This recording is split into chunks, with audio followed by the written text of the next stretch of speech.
रज़ाक, आप इस पूरे मामले को कैसे देख रहे हैं? नंबर एक की जो कॉन्फ्लिक्ट ऑफ इंटरेस्ट की बात हो रही है, ये तो बड़ा क्लैरिटी के साथ नहीं होना चाहिए। कोई भी शख्स जिसको ओहदा मिला है वो क्रिकेट ना खेल रहा हो या फिर उसके पास एक से ज़ायद ओहदे ना हो, फिर मसले मसाइल आना शुरू हो जाते हैं।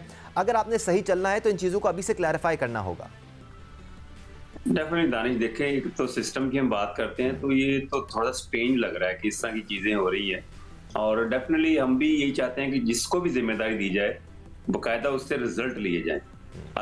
अगर वो रिजल्ट अच्छे दे रहे हैं, प्लेयर निकल रहे हैं, डेवलप हो रहे हैं, तो फिर तो कोई मसला नहीं है। हमारी प्रॉब्लम ये होती है कि हम जैसे अगर मिकी आर्थर को हमने जिम्मेदारी दी, हमने कोई रिजल्ट की डिमांड नहीं करते उनसे, तो वो फिर आते हैं, अपना टाइम पूरा करते हैं, फिर चले जाते हैं। तो फिर वो पाकिस्तान को फिर एकदम से ज्यादा नुकसान होना शुरू हो जाता है। हम देखें पिछले 4 साल से जो भी हमने डिसीजन लिए हैं, हमें कोई बात करने की जरूरत नहीं कि ये चेयरमैन आया था, ये चीफ सेक्रेटरी आया था, ये हेड कोच आया था, ये डायरेक्टर आया था, पर आपकी जिम्मेदारी ये है कि आपने रिजल्ट लेने। अगर अच्छाई की तरफ जा रहे हैं, डेवलपमेंट हो रही है, सब खुश हैं। अब देखें, इंग्लैंड की आप बात कर लें, ऑस्ट्रेलिया की बात कर लें, साउथ अफ्रीका की बात कर लें, न्यूजीलैंड की बात कर लें, इंडिया की बात कर लें, वहां पे हमें कोई इस तरह की सियासत या इस तरह की चीजें क्यों नजर नहीं आती? क्योंकि उन्होंने एक सिस्टम डेवलप किया हुआ है और हर चीज मेरिट पे होती है। यहाँ पे पाकिस्तान में सिफारिश से होती है। अगर कहते हैं ग्रुपिंग नहीं है तो आप जो भी चेयरमैन आता है वो अपने बंदे लेके आता है, फिर नया चेयरमैन आएगा वो अपने बंदे लेके आएगा। तो यही सिस्टम चलता है, इसको हमने चेंज करना है। हम तो फ़िलहाल कॉन्फ्लिक्ट ऑफ इंटरेस्ट की बात कर रहे हैं, लेकिन साथ साथ जनरली फ़ैन्स में अहलियत पर भी बात हो रही है। हाँ, हमारे ये बड़े रिस्पेक्टेबल क्रिकेटर्स हैं, प्रोफेशनली पाकिस्तान टीम को उन्होंने सर्व किया है, लेकिन क्या जिनको हेड कोच बनाया गया है उन्होंने कोई कोचिंग के कोर्सेज किए हुए हैं? क्या कोई एक्सपीरियंस है साथ? ये सारी चीज़ें मैटर करती हैं। ठीक है, आप अभी अपनी राय का इज़हार कर सकते हैं, फिर हम आगे बढ़ जाएंगे अभी। अच्छा, अब जो आप बात कर रहे हो ना कि जो कोचेज़ हैं क्या उन्होंने कोर्सेज किए हुए, मज़े की बात है कि डोमेस्टिक क्रिकेट के अंदर मैं बहुत से कोचेज़ को जानता हूं जिन्होंने लेवल 1, 2, 3, 4 ऑस्ट्रेलिया से जाकर किया है, इंग्लैंड से जाकर किया है। Man management zero.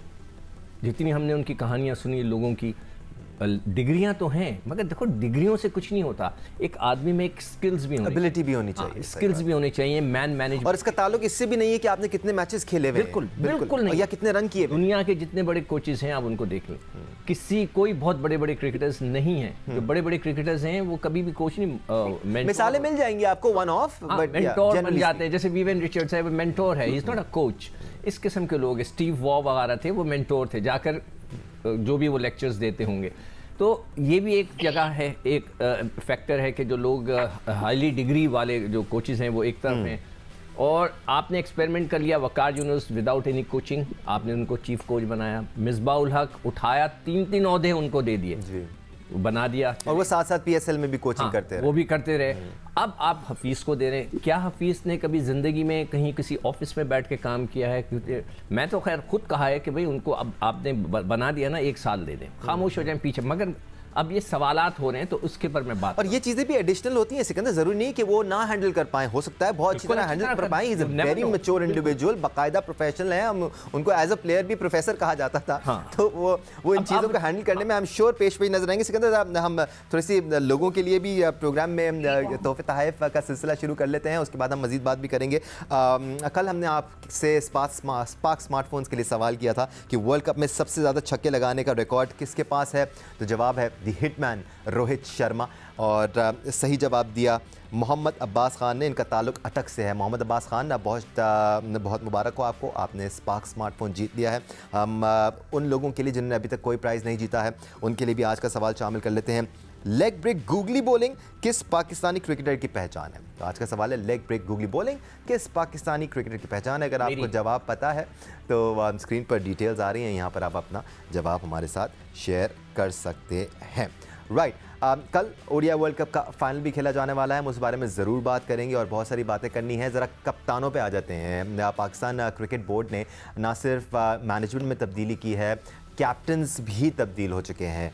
Test team का कप्तान शान मसूद को बनाया गया है, T20 कप्तान शाहिन शाह अफरीदी को बनाया गया। ये दोनों फैसले किस तरह के हैं, कैसे हैं, अच्छे फैसले हैं, नहीं हैं, बेहतरी की गुंजाइश है, नहीं है, या अब ये बात होनी भी चाहिए, नहीं होनी चाहिए। इस बार पाकिस्तान टीम मैनेजमेंट जो बनाई गई है नई, उस पर बात कर रहे थे। अब ज़रा कप्तानों पर भी बात कर लेते हैं कि जो नए कैप्टन बने हैं वो कैसे हैं, क्या सही फैसला है ये? क्योंकि जब बाबर आजम को कप्तान बनाया गया था तो हम ही लोगों ने ये डिस्कस किया था कि बाबर आजम के पास एक्सपीरियंस इतना नहीं है एज अ कैप्टन, लेकिन बाबर आजम इंडिविजुअली बहुत ज़बरदस्त परफॉर्मर थे, तो उस बेसिस पर उनको कप्तान बनाया गया था। अब अगेन पाकिस्तानी डायनामिक्स की हम बात करें तो कोई भी फैसला किया जाए, बहुत से लोग उसको सपोर्ट करते हैं, बहुत से लोग उसको निगेट करते हैं। हमारे एक्सपर्ट्स क्या सोचते हैं इन कैप्टन्स के बारे में, ये बताने से पहले हम ज़रा स्टैट्स शामिल कर लेते हैं। सबसे पहले शान मसूद के स्टैट्स आ जाए। अगर हम इंटरनेशनल क्रिकेट की बात करें, टेस्ट क्रिकेट की बात करें, जिसमें शान मसूद को अब सेलेक्ट किया गया एज अ कैप्टन, तो 30 टेस्ट मैचेस खेले हैं शान मसूद ने, 1597 रन बनाए हैं विद द बेस्ट ऑफ 156, 28.51 की एवरेज है उनकी। टेस्ट क्रिकेट में 4 सेंचुरीज़ हैं और 7 निस्फ सेंचुरीज़ भी हैं। वो अलग बात है कि शान मसूद ने इनिशियली अपने करियर में स्ट्रगल किया था, लेकिन पिछले 2-3 सालों में शान मसूद ने एलिवेट किया अपने गेम को। शान मसूद की अगर हम फर्स्ट क्लास परफॉर्मेंस को देखें तो इस साल उन्होंने शानदार परफॉर्मेंस दिखाई है 4 डे क्रिकेट में भी, और अब जो पाकिस्तान कप हो रहा है उसमें भी उन्होंने शानदार परफॉर्मेंस दिखाई है। वो अलग बात है कि वो सरफराज अहमद की कप्तानी में खेल रहे हैं, तो क्या ये बेहतर नहीं होता अगर पीसीबी का ये प्लान था कि उनको कप्तान बनाया जाए तो उनको यहाँ पर फर्स्ट क्लास में भी कप्तानी कराई जाती ताकि और उनको कॉन्फिडेंस। लेकिन फिर भी ये सारी चीज़ें प्लानिंग का हिस्सा होनी चाहिए। आप इंडिविजुअल्स को स्पॉट करते हैं कि ये इंडिविजुअल्स हैं जो आगे चल के पाकिस्तान क्रिकेट की बागडोर संभाल सकते हैं, या आपका स्टांस शान मसूद के कैप्टन बनने पर टेस्ट स्क्वाड का, बिकॉज ये बात हो रही है कि इतनी तगड़ी परफॉर्मेंसेज नहीं है उनकी और फिर वो सरफराज अहमद की कप्तानी में खेल रहे हैं। देखिए दानिश, एक बात तो बहुत क्लियर है, सोशल मीडिया पर एक कैंपेन चल रही है कि जी मोहम्मद रिजवान आपकी जो है वो टेस्ट टीम के वाइस कैप्टन थे और व्हाइट बॉल के वाइस कैप्टन जो है वो शादाब खान थे, इनको आपने क्यों कप्तान नहीं बनाया? बहुत ही क्लैरिटी है। रिजवान को कप्तान ना बनाने की वजह उनका कॉन्फ्लिक्ट ऑफ इंटरेस्ट है, क्योंकि वो एक कंपनी के अंदर 25% के जो है वो शेयर होल्डर हैं और वो कंपनी खिलाड़ियों को मैनेज करते हैं। दूसरा आ गया शादाब खान, उनकी एबिलिटी आपने देख ली, उनकी परफॉर्मेंस आपने देख ली, और टीम की नाकामी वर्ल्ड कप में एक मुहर्रिक वो भी है। अब शान मसूद को कप्तान बनाने पर मेरे नहीं समझ आ रहा कि इतना शोर क्यों हो रहा है। आप माजी में अगर उठाकर देख लें, आपने सलमान बट को कप्तान बनाया, इवन आप ज्यादा दूर जाने की जरूरत नहीं है, आपने जब बाबर आजम को आज से 4 साल पहले कप्तान बनाया था तो उनकी क्या परफॉर्मेंस थी? बाबर आजम ने कौन सी डोमेस्टिक क्रिकेट में कप्तानी की हुई थी? सिर्फ एक फर्स्ट क्लास मैच की बुनियाद पर आपने उनको कप्तान बना दिया था। आप उनके स्टैट्स उठाकर देख लें, आप शान मसूद के स्टैट्स दिखा रहे थे। बाबर आजम की परफॉर्मेंस एज ए कैप्टन है, एज ए प्लेयर बिल्कुल भी नहीं है। उनको आपने पाकिस्तान टीम का कप्तान बना दिया। तो कम से कम शाहीन शाह अफरीदी और शान मसूद जो है वो उस बॉक्स को टिक कर रहे हैं जिसके बारे में आप कहते हैं कि जिस शोबे में उनको आप लेकर आए हैं उस शोबे में उन्होंने डिलीवर किया है। शाहीन शाह अफरीदी ने आपको 2 PSL जिताए हैं, उनको उसी फॉर्मेट का आपने कप्तान बनाया, वनडे फॉर्मेट का कप्तान नहीं बनाया, और उनको देन एंड देयर आपने कप्तान नहीं बनाया, आपने उनको प्रोसेस में कप्तान बनाया है। आपने चीजों को देखा है, उसके बाद आपने फैसला किया। शान मसूद की जहां तक आप बात कर रहे हैं कि उनको डोमेस्टिक का कप्तान आपने क्यों नहीं बनाया, तो शान मसूद को डोमेस्टिक का कप्तान ना बनाने की वजह यह है कि ये जो फैसला हुआ है कैप्टन बनाने का, ये देन एंड देयर हुआ है, ये कोई एक लॉन्ग प्रोसेस का पार्ट नहीं है। शान मसूद को आज से 6 साल पहले पाकिस्तान का कप्तान बनाने की बात हो रही थी, लेकिन फिर आपको पता है कि हवा चलती है तो बहुत दूर तक लेके जाती है।